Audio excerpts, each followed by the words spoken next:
ഞാനൊരു പച്ച ഡ്രസ്സൊക്കെ ഇട്ട് അടിച്ച് പൊളിച്ച് ഒരുങ്ങി നിൽക്കുകയാണ് കേട്ടോ. അപ്പോൾ എങ്ങോട്ടാണ് എന്നായിരിക്കും നിങ്ങൾ ആലോചിച്ചിരിക്കുന്നത്. അപ്പോൾ ഏട്ടനും നമ്മുടെ ശബരിയും കൂടി ഏട്ടൻ്റെ ബൈക്കിൽ കയറിയിരിക്കുകയാണ്. അപ്പോൾ ദക്ഷൂടെ ഓടി ഏട്ടൻ്റെ അടുത്ത് പോയി.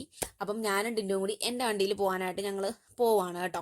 അപ്പോഴത്തേക്ക് ദക്ഷൂട്ടൻ എന്തായാലും ഏട്ടൻ്റെ കൂടെ തന്നെ തിരിച്ചു പോയി. അങ്ങനെ ഞങ്ങൾ രണ്ടുപേരും വണ്ടിയിൽ പാഞ്ഞെടുക്കുകയാണ് കേട്ടോ. ഞങ്ങൾ ഈ പോക്ക് കാണുമ്പോൾ നിങ്ങൾ വിചാരിക്കും അയ്യോ ഇത് ഇന്ന് എവിടത്തേക്കാണ് എന്നൊക്കെ. നമ്മൾ നേരെ നമ്മുടെ നെടുമങ്ങാടുള്ള റാണി തിയേറ്ററിലേക്ക് വന്നിരിക്കുകയാണ്. നമ്മൾ എമ്പുരാൻ കാണാൻ വന്നിരിക്കുകയാണ് കേട്ടോ.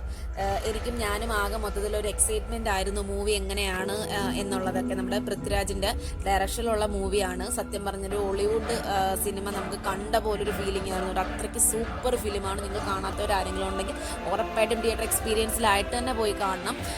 ഞാനും അങ്ങനെ തന്നെയാണ്. ഞങ്ങൾ ഏകദേശം ഒരു സിനിമ ഇറങ്ങി ഒരു 1 വീക്കിനുള്ള ഉള്ളിലാണ് ഈ മൂവി ഞങ്ങൾ കാണുന്നത്. പക്ഷെ ഞങ്ങൾ കുറച്ച് തിരക്കായതുകൊണ്ട് വീഡിയോ പോസ്റ്റ് ചെയ്യാൻ കുറച്ച് താമസിച്ചത് കേട്ടോ.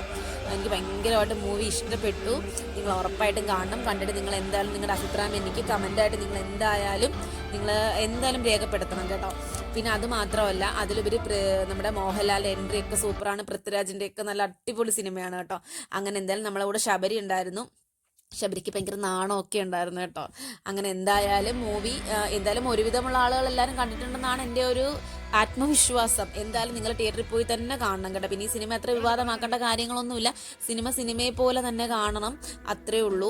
എൻ്റെ ഒരു പേഴ്സണൽ അഭിപ്രായമാണ്. ദൈവത്തെ ഓർത്ത് നിങ്ങൾ ആരും എടുത്ത് ഇതിനെതിരെ നിങ്ങൾ എൻ്റെ അടുത്ത് പ്രതികരിക്കരുത്. ഞാൻ ജസ്റ്റ് ഒന്ന് പറഞ്ഞു എന്ന് മാത്രമേ ഉള്ളൂ കേട്ടോ. അങ്ങനെ ഞങ്ങൾ മൂവിയൊക്കെ കണ്ടു. ഞങ്ങൾ താണ്ടെ പുറത്തേക്ക് ഇറങ്ങണം. അത്യാവശ്യം നല്ല തിരക്കും കാര്യങ്ങളൊക്കെ, നല്ല തിരക്കല്ല അത്യാവശ്യം നല്ല തിരക്കുണ്ടായിരുന്നു കേട്ടോ.